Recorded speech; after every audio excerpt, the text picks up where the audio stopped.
जय श्री राधे भक्तों। आज हम आपके लिए यहाँ पर लेकर आए हैं श्री देवी अथर्व शीर्षम।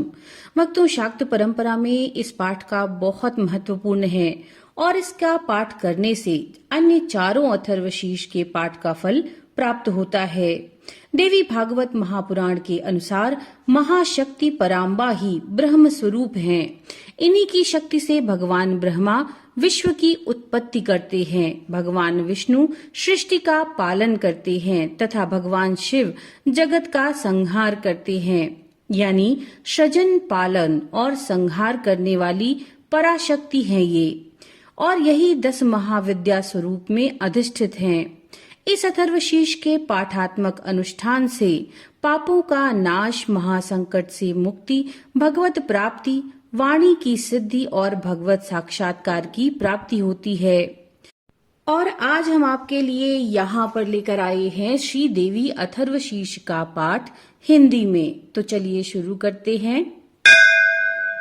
समस्त देवता भगवती के निकट पहुँचे और उनसे पूछने लगे कि हे महादेवी, आप कौन हैं? तब भगवती ने कहा, मैं ब्रह्म स्वरूपा हूँ। मुझसे ही प्रकृति, पुरुषात्मक, सद्रूप और असद्रूप जगत की उत्पत्ति हुई है। मैं आनंद और निरानंद रूपा हूँ। मैं ही विज्ञान और अविज्ञान रूपा भी हूँ। अवश्यमेव ज्ञातव्य ब्रह्म और अब्रह्म भी मैं ही हूँ। पंच महाभूत और अपंच महाभूत भी मैं ही हूँ। ये संपूर्ण दृश्यमान जगत मैं ही हूँ। वेद और अवेद, विद्या और अविद्या, अजा और अनजा, ऊपर और नीचे, अगल बगल मैं ही हूँ।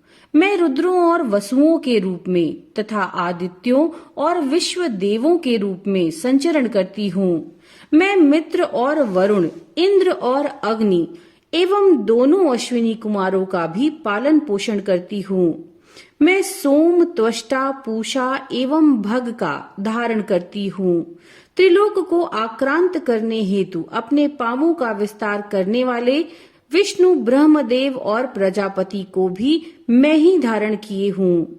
देवताओं को श्रेष्ठ हवि पहुंचाने वाले तथा सोम रस निकालने वाले यजमान हेतु हवि पदार्थों से युक्त धन भी मैं ही धारण करती हूँ। मैं समस्त जगत की ईश्वरी, आराधकों की धन प्रदात्री, ब्रह्म रूप और यज्ञाहों में यजनीय देवगणों में प्रमुख हूँ। मैं आत्म स्वरूप पर आकाशादि निर्माण करती हूँ। मेरा स्थान आत्म स्वरूप को धारण करने वाली बुद्धि वृत्ति में है। जो इस प्रकार जानता है वह दैवी संपत्ति प्राप्त करता है। तब उन देवों ने कहा, देवी को नमस्कार है। महादेवी एवं कल्याणी को सदा नमस्कार है। गुण साम्यावस्था रूपिणी मंगलमयी प्रकृति देवी को नमस्कार है। दैनिक हम उन्हें प्रणाम करते हैं। उन अग्नि के समान वर्ण वाली, तप से चमकने वाली, दीप्तिमती, कर्म फल प्राप्ति के हेतु सेवन की जाने वाली दुर्गा देवी की हम शरण में हैं। असुरों का नाश करने वाली देवी, आपको नमस्कार है। प्राण रूप देवों ने जिस प्रकाशमान वैखरी वाणी को उत्पन्न किया उसे अनेक प्रकार के प्राणी बोलते हैं। वह कामधेनु तुल्य, आनंददायक और अन्न तथा बल देने वाली वाणी रूपिणी भगवती उत्तम स्तुति से संतुष्ट होकर हमें आशीष प्रदान करें। काल को भी समाप्त करने वाली, वेदों द्वारा जिनकी स्तुति होती है, विष्णु शक्ति, स्कंद माता, सरस्वती, देव माता, अदिति और दक्ष कन्या, पापहारिणी, कल्याणकारिणी भगवती को हम प्रणाम करते हैं। हम महालक्ष्मी को जानते हैं और उन सर्वशक्ति रूपिणी का ही ध्यान करते हैं। वे देवी हमें सन्मार्ग में प्रवृत्त करें। हे दक्ष, आपकी जो कन्या अदिति हैं वे प्रसूता हुईं और उनके मृत्यु रहित कल्याणमय देव उत्पन्न हुए। काम योनि कमला, वज्रपाणी इंद्र, गुहा, ह स वर्ण, मातरिश्वा, वायु, अभ्र, इंद्र, पुनः गुहा, सकल वर्ण तथा माया। यह सर्वात्मिका जगन्माता की मूल विद्या है और वह ब्रह्म स्वरूपिणी है। ये परमेश्वर की शक्ति हैं, ये विश्व मोहिनी हैं, ये पाश, अंकुश, धनुष और बाण धारण करने वाली हैं। ये ही महाविद्या हैं। इस प्रकार से जो जानता है वह शोक को पार कर जाता है। यहाँ पर भगवती त्रिपुर सुंदरी का ध्यान बताया गया है और कहा गया है जो इसे जान जाता है वह समस्त भवसागर से तर जाता है। हे भगवती, आपको मेरा नमस्कार है। हे माता, सभी प्रकार से हमारी रक्षा करो। आप ही अष्टवसु हैं, यही भगवती ही एकादश रुद्र हैं, यही द्वादश आदित्य हैं, यही सोमपान करने वाले और ना करने वाले विश्वदेव हैं, यही यातुधान, असुर, राक्षस, पिशाच, यक्ष और सिद्ध हैं, यही सत्य रज तम है, यही भगवती ही ब्रह्म विष्णु रुद्र स्वरूपिणी हैं, ये प्रजापति इंद्र मनु हैं, यही ग्रह नक्षत्र और तारे हैं, यही कला काष्ठादि काल रूपिणी हैं, उन पाप विनाशिनी, भोग मोक्ष प्रदायिनी, अंतर रहित, विजयाधिष्ठात्री, निर्दोष, शरणापन्न होने योग्य, कल्याणदायिनी तथा मंगल रूपिणी देवी को हम सदैव ही प्रणाम करते हैं। विवृत आकाश, ईकार से युक्त वितिहोत्र, अग्नि सहित अर्धचंद्र से अलंकृत देवी बीज सभी कामनाओं को पूर्ण करने वाला होता है। इस प्रकार इस एकाक्षर ब्रह्म का ही इस प्रकार से यति ध्यान करते हैं जिनका चित्त शुद्ध है, जो निरतिशय पूर्ण और ज्ञान सिंधु हैं। ओंकार के समान ही यह प्रणव भी व्यापक अर्थ से भरा हुआ है। संक्षेप में इसका अर्थ इच्छा ज्ञान क्रियाधार अद्वैत अखंड सच्चिदानंद समरसीभूत शिव शक्ति स्फुरण है।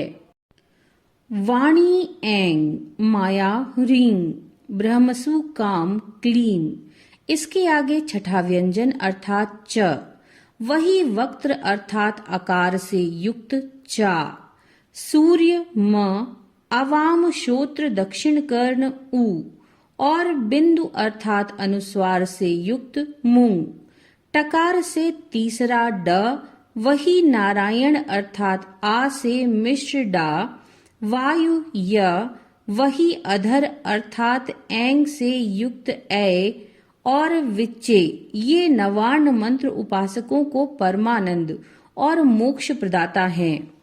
इस मंत्र का अर्थ है, हे चैतन्य स्वरूपिणी महासरस्वती, हे सत्य स्वरूपिणी महालक्ष्मी, हे आनंद रूपिणी महाकाली, ब्रह्म विद्या पाने के लिए हम निरंतर आपका ध्यान करते हैं। हे महाकाली, महालक्ष्मी, महासरस्वती स्वरूपिणी चंडिके, आपको नमस्कार है। अविद्या रूप रज्जु की दृढ़ ग्रंथि को खोलकर मुझे मुक्त करिए। हृदय कमल के मध्य में रहने वाली प्रातःकालीन सूर्य के समान प्रभा वाली, पाश और अंकुश धारण करने वाली, मनोहर रूप वाली, वरद और अभय मुद्रा धारण किए हुए हाथों वाली, 3 नेत्रों से युक्त, रक्त वर्ण धारण करने वाली और कामधेनु के समान भक्तों के मनोरथ को पूर्ण करने वाली देवी को मैं भजता हूँ। महाभय का नाश करने वाली, महासंकट को शांत करने वाली और महान करुणा की साक्षात मूर्ति आप महादेवी को मैं नमस्कार करता हूँ, जिनका स्वरूप ब्रह्मादिक नहीं जानते, इसलिए जिसे अज्ञेय कहा जाता है, जिनका अंत नहीं मिलता, जिसलिए इन्हें अनंता कहते हैं, जिनका लक्ष्य दिख नहीं पड़ता, जिसके कारण इन्हें अलक्ष्या कहते हैं, जिनका जन्म समझ नहीं आता और इसीलिए जिन्हें अजा कहते हैं, जो अकेले ही सर्वत्र हैं, इसलिए जिन्हें एका कहते हैं, जो अकेली ही समस्त रूपों में सजी हुई है, इसलिए जिसे नैका कहते हैं, वह इसलिए अज्ञेया, अनंता, अलक्षा, अजा, एका और नैका कहलाती हैं। सब मंत्रों में मात्र का मूलाक्षर रूप से रहने वाली, शब्दों में ज्ञान अर्थ रूप से रहने वाली, ज्ञानों में चिन्मयातीता, शून्यों में शून्य साक्षिणी तथा जिन्हें और कुछ भी श्रेष्ठ नहीं है, वे दुर्गा के नाम से प्रसिद्ध हैं। उन दुर्विज्ञेय, दुराचार नाशिनी और संसार सागर से पार लगाने वाली दुर्गा देवी को इस जगत से भयभीत हुआ मैं नमस्कार करता हूँ। इस अथर्वशीष का जो पाठ करता है उसे पांचों अथर्वशीष के पाठ का फल प्राप्त होता है। इस अथर्वशीष के बिना पाठ किए ही जो प्रतिमा स्थापन आदि करता है वह सैकड़ों लाख जप करके भी अर्चा सिद्धि नहीं प्राप्त कर सकता। इस अथर्वशीष का 108 बार जप करने से इसका पुरस्चरण होता है। जो इसका 10 बार पाठ करता है वह उसी क्षण पापों से मुक्त हो जाता है और महादेवी की कृपा से बड़े संकट को पार कर जाता है। इसका सायंकाल में पाठ करने वाला दिन में किए हुए पापों का नाश करता है। प्रातः काल में पाठ करने वाला रात्रि में किए हुए पापों का नाश करता है। सायं तथा प्रातः दोनों समय पाठ करने वाला निष्पाप होता है। मध्य रात्रि में यानी तुरीय संध्या के समय जप करने से वाणी की सिद्धि प्राप्त होती है। नूतन प्रतिमा के समक्ष जप करने से देवता की सन्निधि प्राप्त होती है। प्राण प्रतिष्ठा के समय जप करने से प्राणों की प्रतिष्ठा होती है। अमृत सिद्धि योग में देवी के सानिध्य में जप करने से वह साधक महामृत्यु से पार हो जाता है। जो इस विधि को जानता है वह महामृत्यु से पार हो जाता है। इस प्रकार यह ब्रह्म विद्या का वचन है। इस प्रकार देवी अथर्वशीष के महात्म्य के विषय में बतलाया गया है।